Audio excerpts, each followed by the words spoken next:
meeting. May meeting point. Accidental meeting. Pero hindi pinag-usapan. Oo. Hindi dapat magkikita eh. Nakita. Okay. Well, Bugia is on his feet and is gingerly making his way back to the Redbull bench. So, we'll have a report on his condition in a moment. Pinalitan muna siya ni, I believe Mike Rayback went in to replace Bugia.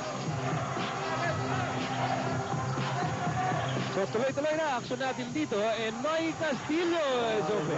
Kung gaano kahirap para sa Red Bull na makapunto sa ilalim, gano'n naman kadali para dito sa Purefoods. Well, that was courtesy of the 8th assist of Kirby Raimundo. Kirby Raimundo making everything happen for his team so far. There's another 3-point attempt. Another TM press. And easy. And he has 6 points in the ball game. Scored natin 62-46 in favor of Purefoods.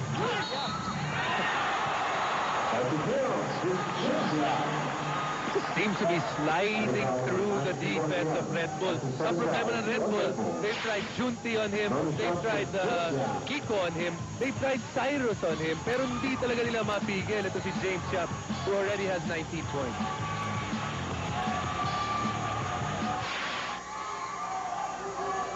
And you know, James Yap was a 3-point play. You know, these are the stretches that opponents fear the most. It's either when James Yap gets hot, scores a string of baskets, kung hindi naman, it's Kirby Raimundo doing the same. That's why it's such a wanted 1-2 punch. And they really complement each other. Yung laro ni James Yap tsaka ni Kirby Raimundo. And of course, together they have won one championship together and made the finals another time.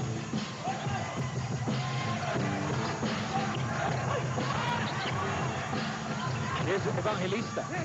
Hand off Castillo. And it's going to be last touch on Castillo. Para nagtuturuan sa barangay hall yung Castillo Cruz. Meantime, here's Felici. Rayback on the left side. And Baguio has the ball with 14 to shoot. They swing it over to Adriano on the right side, right corner. Adriano bounce pass. Baguio 4-3. Too much muscle on the attempt. Rebound for Adujo. Cyrus Baguio, marami nga siyang puntos na nagagawa so far. That's 12 points. But not the typical points of Cyrus Baguio. You'd like, if you're a Red Bull fan, gusto mo makita siya going to the basket because that also gives yung team niya yung energy. Even Evangelista with a chance to score inside. Baguio over to Celino Cruz. 4-3. No. Adriano over Evangelista. Bagong shot clock para sa Red Bull. Score natin 65-48. Gahabol pa rin ang Red Bull here in the third quarter. Celino Cruz, bounce pass. Adriano inside, outside. Rayback can't shoot. 7 to shoot. And Rayback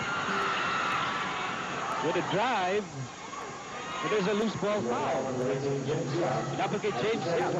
You would think mahirapan itong Purefoods depensan.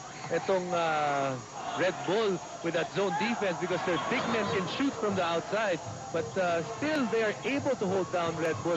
That's how good the defense has been. Baguio outside. Adriano on the move. And in the meantime, okay, Dominic, ano nangyari kay Paulo Bugia? Para daw siyang nasapak sa panga. Kasi tinamaan siya. Itong si Romel Adupol.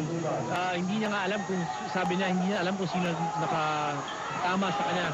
But sabi niya, para siyang nasapak dahil para siyang nahilo. Pero ngayon, he's okay. Has a little cut on his lip. Pero inaayos lang yung kanyang batok. And he should be able to go back into the game in a few minutes. Malagay na, hindi pa sinasadya. Pero we can see they're checking actually yung pangay. Johnny Bugia checking if it's still in place. You know, in boxing, di ba? Pag tinatamaan ka sa panga, doon ka talaga nahihilo. Head back to action on the court mismatch. Evangelista against Celino Cruz. And the ball is with Adriano. And fast break opportunity para sa Red Bull. Adriano spins. Adriano over to Baguio. Baguio dribble outside. Cruz. Rayback for 3. Yes, sir! That's what you call ball movement.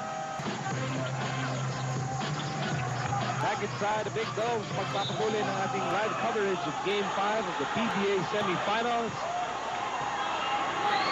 That's Ryan Gregorio asking for a foul on the play.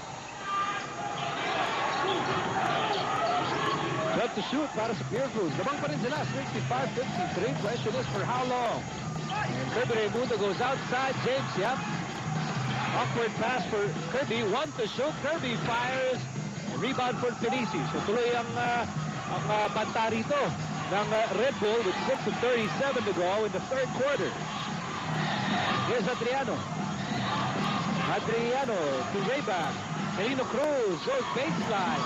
And he goes under the bridge against two Purefoods defenders. Finding a way to score, Celino Cruz. Pinakamaliit siya doon, pero hindi pa rin siya nasupalpal ng mga malalaki. 6 puntos na lamang ang kabansa ng Purefoods from a high of 27. And who do you go to when you're... Oh! Fingers is blocked.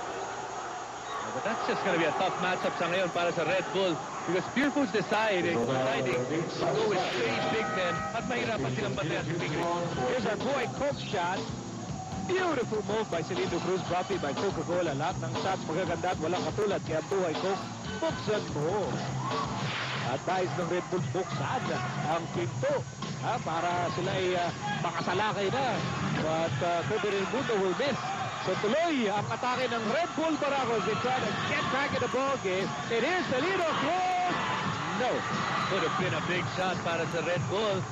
Cutting down the lead to a single digits. Matagal na hindi single digits yan, pero ulit sa 12 points. And now here's Cyrus Baguio against 3 white shirts, and Baguio does not care. I don't care. Kanina nyo pa kasi ako ayaw patakbuhin eh. Cyrus Baguio finally getting a chance to run. At ito ang nangyayari pag nalilibre si Cyrus Baguio. First this shot from Kirby Raimundo. And Cyrus Baguio, so he's just been so entertaining itong konferensyang ito. So ngayon, itong Red Bull now within that 10-point deficit range. And here's Kingsley. Nice goal!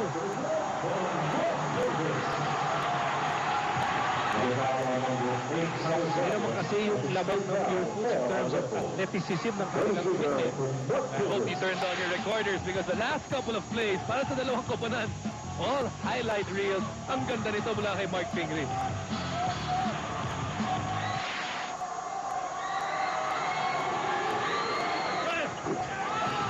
So it's about finding ways, and itong Purefoods finding a way, and now it's back to a 12-point lead para sa Chuggy Giants, and here's Kiko Adriano. Oh, TM3 for Kiko Adriano, the Kiko machine.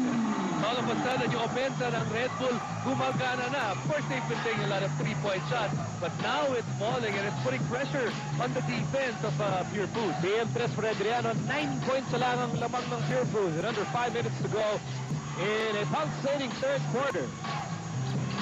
Here's Raimundo. Outside, Simon. Short range. Not that time. Baguio with a rebound. And Baguio says, let me run. Let me run. And Baguio almost scores. One thing's for sure, Cyrus Baguio did not see the Purefoods defenders. 1-on-5 situation. He did not care. You know, Baguio's theme song tonight is Release Me. Please, let me free. It's really Red Bull, Cyrus Baguio in particular, they thrive on the open court game. At nakikita mo yung energy level ng Red Bull ngayon na pag ngayon nakakatakbo sila, mas nagiging, there's more bounce in their step, especially if Cyrus Baguio is the one finishing their fast break. Meantime, a foul is clearly committed by Celino Cruz. Isa mismo, agad-agad umamin. At yan na ang pang-apat. Kalaban dito ng Celino Cruz. That would be, well, actually, the fifth. Only the fifth team foul laban sa Red Bull. More importantly, itong Red Bull, they're back in the ballgame. 3-point shooting. Ito na yung 3-point shooting ng Red Bull. Tumaas bigla yung percentage nila. 38% in this quarter, 3 out of 7.